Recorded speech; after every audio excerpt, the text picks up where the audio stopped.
സമസ്ത കേരള ജംഇയ്യത്തുൽ ഉലമയുടെ ദേശീയ വിദ്യാഭ്യാസ പദ്ധതിയായ SNECയുടെ ഈ വർഷത്തെ പഠനാരംഭം മുഖദ്ദിമയുടെ ഔപചാരിക ഉദ്ഘാടന ക്രമം നിർവഹിച്ചുകൊണ്ട് സമസ്ത കേരള ജംഇയ്യത്തുൽ ഉലമയുടെ സമാദരണീയനായ അധ്യക്ഷൻ സയ്യിദുൽ ഉലമ സയ്യിദ് മുഹമ്മദ് ജിഫ്രി മൂത്തുക്കോയ തങ്ങൾ സംസാരിക്കുന്നു. അധ്യക്ഷന് വേണ്ടി ഉസ്താദ് അവറുകളെ, സയ്യിദ് അവറുകളെ ആദരപൂർവ്വം ക്ഷണിക്കുന്നു.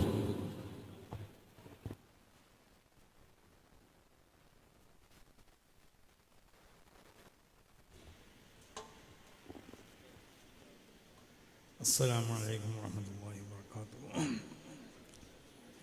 الحمد لله رب العالمين والصلاة والسلام على سيد المرسلين وعلى آله وصحبه أجمعين. أما بعد فإني أوصيكم وإياي بتقوى الله. أعوذ بالله السميع العليم من الشيطان الرجيم. بسم الله الرحمن الرحيم. واتقوا الله ويعلمكم الله. صدق الله مولانا العلي